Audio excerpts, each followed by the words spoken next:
ఓం శ్రీ గణేశాయ నమః. ఓం శ్రీ వేదవ్యాసాయ నమః. ఓం నమో భగవతే వాసుదేవాయ.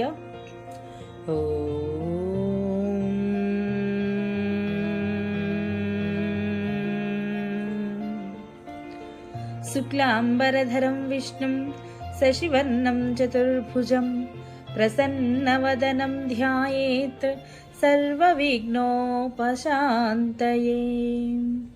నారాయణం నమస్కృత్య నరం చైవ నరోత్తమం దేవీం సరస్వతిం వ్యాసం తతో జయముధీరయేత్. అనగా నారాయణ స్వరూపుడైన శ్రీకృష్ణుడికి, నరోత్తముడు అయిన అర్జునుడికి, వారి లీలలను ప్రకటించే సరస్వతీదేవికి, దానిని రచించిన వ్యాసునికి నమస్కరించి అసుర భావాలను తొలగించి అంతఃకరణ శుద్ధిని కలిగించే మహాభారత గ్రంథ పారాయణకు ప్రేరేపించిన శ్రీకృష్ణ భగవానుడిని ప్రార్థిస్తూ ఈరోజు పారాయణలోనికి వెళదాం. మరి హరే కృష్ణ. అందరికీ నమస్కారం. మహాభారత గ్రంథ పారాయణలో భాగంగా మనం ఈరోజు 257వ రోజుకు చేరుకున్నాము. ఉద్యోగ పర్వంలో ఉన్నాము. నిన్న మనము దుర్యోధనుడు పాండవుల గురించి ఏమీ చింతించకు, వారి వీరులతో యుద్ధం చేయగల సామర్థ్యం ఉన్న వీరులు మన పక్షంలో కూడా ఉన్నారు అని ధృతరాష్ట్రుడికి ధైర్యం చెప్పడం జరుగుతుంది. ఇక ఈరోజు దుర్యోధనుడు ధృతరాష్ట్రునితో ఏకీభవించకపోవుట మరియు సంజయుడు ధృతరాష్ట్రునికి శ్రీకృష్ణుడి యొక్క సందేశమును వినిపించుట గురించి తెలుసుకుందాము. చాలా బాగుంటుంది. చివరి వరకు స్కిప్ చేయకుండా చూడండి. హరే కృష్ణ. ధృతరాష్ట్రుడు, సంజయ, యుధిష్ఠిరుని సంతోషం కోసము పాండవ పక్షాన నా కుమారుని సైన్యంతో పోరాడడానికి వచ్చిన ఏ రాజులను నీవు అక్కడ చూశావు అని అడిగాడు. అప్పుడు సంజయుడు చెప్పసాగాడు, అంధక వృష్టి వంశీయులైన యాదవులలో ప్రధానులైన శ్రీకృష్ణుడిని, చేకితానుడిని, సాత్యకిని అక్కడ ఉండగా నేను చూశాను. ఈ సుప్రసిద్ధ మహారథులు ఇద్దరు వేరువేరుగా ఒక్కొక్క అక్షోహిణి సైన్యాన్ని తీసుకుని వచ్చారు. పాంచాల నరేశుడు ద్రుపదుడు సత్యజిత్తు దృష్టద్యుమ్నాదులైన తన 10 మంది పుత్రులతో పాటు ఒక అక్షోహిణి సైన్యాన్ని తీసుకుని వచ్చాడు. విరాట మహారాజు కూడా శంఖుడు, ఉత్తరుడు అనే తన కొడుకులతో, సూర్యదత్తుడు, మదిరాక్షుడు మొదలైన వీరులతో కలిసి ఒక అక్షోహిణి సైన్యాన్ని తీసుకుని వచ్చి యుధిష్ఠిరుడిని కలిశారు. వీరందరూ కూడా ఉపప్లావ్యంలో కలిశారన్నమాట. వీరే కాక కేకేయ దేశపు రాజకుమారులు 5 సోదరులు కూడా ఒక అక్షోహిణి సైన్యంతో పాండవుల వద్దకు వచ్చారు. పాండవుల కోసము దుర్యోధనుడి సైన్యాన్ని ఎదిరించడానికి వచ్చిన వారిలో ఇంతమంది రాజులను మాత్రమే నేను చూశాను. ఓ రాజా, యుద్ధంలో భీష్ముడు శిఖండి వంతు. అతనికి వెన్నుదన్నగా మత్స్యదేశపు వీరులతో విరాటరాజు ఉంటాడు. మద్రరాజు శల్యుడు పాండవులతో పెద్దవాడైన యుధిష్ఠిరుడిని భాగము. తన 100 మంది తమ్ముళ్లతో, కొడుకులతో పాటు దుర్యోధనుడు, ఇంకా పూర్వ దక్షిణ దిక్కుల రాజులను భీమసేనుడి వంతు. కర్ణుడు, అశ్వత్థామ, వికర్ణుడు, సింధురాజు, జయద్రథుడు, వీరితో పోరు అర్జునుడికి అప్పగించబడింది. వీరు కాక ఇంకా ఇతర రాజులు ఎవరితోనైనా యుద్ధం చేయడం అసంభవం అనుకుంటే వారందరినీ కూడా అర్జునుడు తన భాగంలో వేసుకున్నాడు. కేకేయ దేశపు మహాధనుర్ధరులైన రాజకుమారులు 5 సోదరులు మన పక్షంలోని కేకేయ వీరులతోనే యుద్ధం చేస్తారు. దుర్యోధన, దుశ్శాసనుల పుత్రులు అందరినీ బృహద్బలుని సుభద్రానందనుడైన అభిమన్యుడి భాగంలో వేశారు. దృష్టద్యుమ్నుని నేతృత్వంలో ద్రౌపది పుత్రులు ద్రోణాచార్యుని ఎదిరిస్తారు. సోమదత్తునితో చేకితానుడు రథయుద్ధం చేస్తాడు. భోజవంశీయుడైన కృతవర్మతో సాత్యకి తలపడాలి అనుకుంటున్నాడు. మాద్రీపుత్రుడు మహావీరుడైన సహదేవుడు నీ బావమరిది శకుని స్వయంగా తన భాగంలో వేసుకున్నాడు. మాద్రీనందనుడు నకులుడు ఉలూక సారస్వతులతో యుద్ధం చేయడానికి నిశ్చయించుకున్నాడు. వీరు కాక ఈ మహాయుద్ధంలో ఇంకా ఏ ఇతర రాజులు మీ పక్షాన్ని యుద్ధం చేస్తారో వారందరి పేర్లు చెప్పి వారితో యుద్ధం చేయడానికి పాండవులు యోధులను వినియోగించారు. రాజా, నేను నిశ్చింతగా కూర్చొని ఉండగా దృష్టద్యుమ్నుడు నాతో, నీవు శీఘ్రంగా ఇక్కడ నుండి వెళ్ళు, కొంచెం కూడా ఆలస్యం చేయకుండా అక్కడ దుర్యోధనుడి పక్షంలో వీరులతో, బాహులికునితో, కురు ప్రతీప వంశీయులతో, ఇంకా కృపాచార్య, కర్ణ, ద్రోణ, అశ్వత్థామలతో, జయద్రథ, దుశ్శాసన, వికర్ణ, దుర్యాధనులతో, భీష్మునిడితో, మీరు మహారాజు యుధిష్ఠిరుడితో మంచిగానే వ్యవహరించాలి. అలా కాకుంటే దేవతల చేత సురక్షితుడైన అర్జునుడు మిమ్మల్ని చంపుతాడు.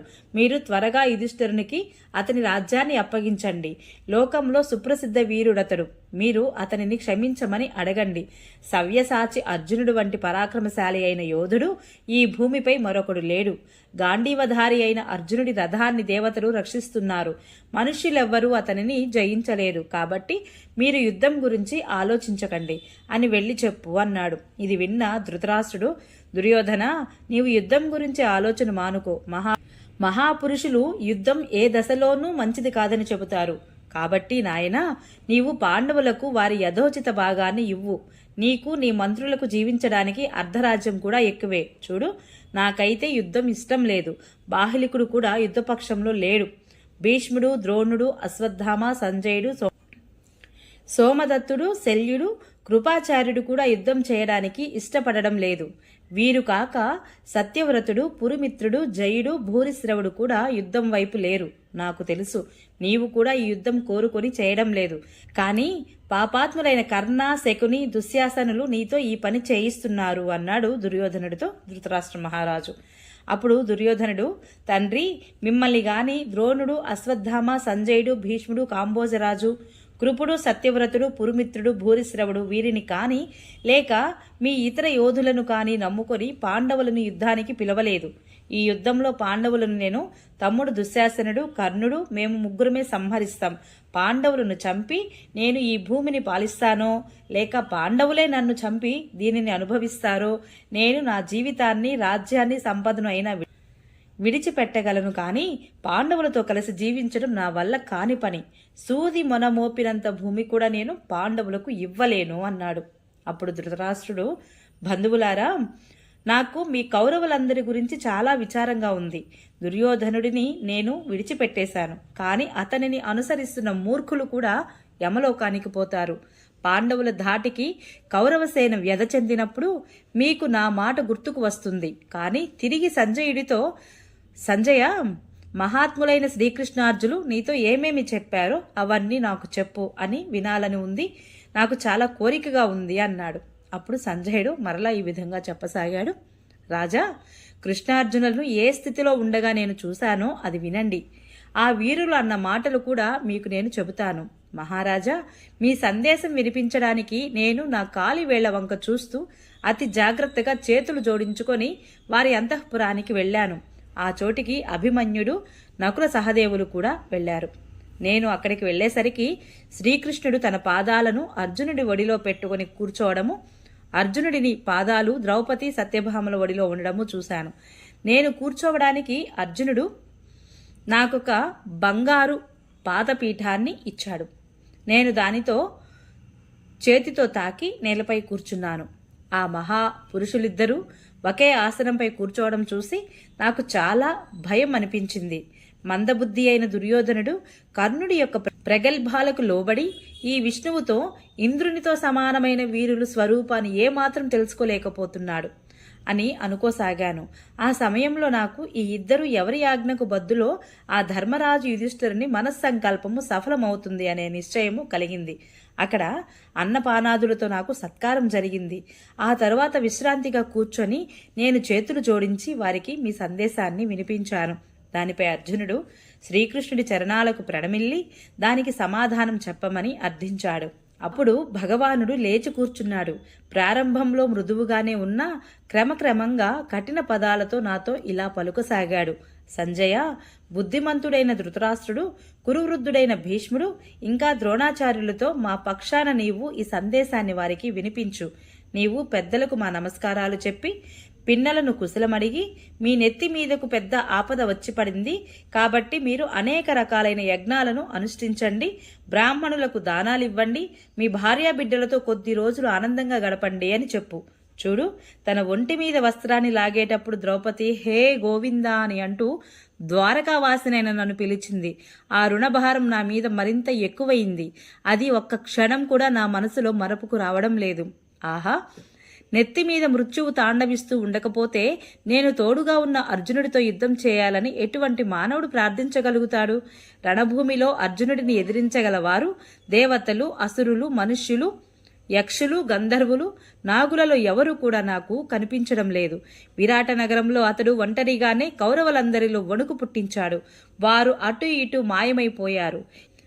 ఇదే ఇందుకు తగిన ప్రమాణం. బలం, వీర్యం, తేజస్సు, వేగం, పని చక్కగా పూర్తి చేయడము, విషాదం లేకపోవడము, ధైర్యము, ఈ అన్ని గుణాలు అర్జునుడిలో తప్ప వేరే ఇతర వ్యక్తిలోనూ దొరకవు. ఈ రీతిగా అర్జునుడికి ఉత్సాహం కలిగిస్తూ శ్రీకృష్ణుడు మేఘ గంభీర నాదంతో ఈ మాటలను అన్నాడు అని సంజయుడు ధృతరాష్ట్ర మహారాజుకి విన్నవించాడు. ఓం నమో భగవతే వాసుదేవాయ. ఈరోజు పారాయణ ఇంతటితో సమాప్తం. రేపు మనము భీష్ముడు కర్ణుడిని అవమానించుట, కర్ణుడి ప్రతిజ్ఞ మరియు ధృతరాష్ట్రుడు దుర్యోధనుడికి నచ్చచెప్పుడు గురించి తెలుసుకుందాము. ఈ వీడియో మీకు నచ్చినట్లయితే please subscribe my channel, like, share, comment please. Thank you.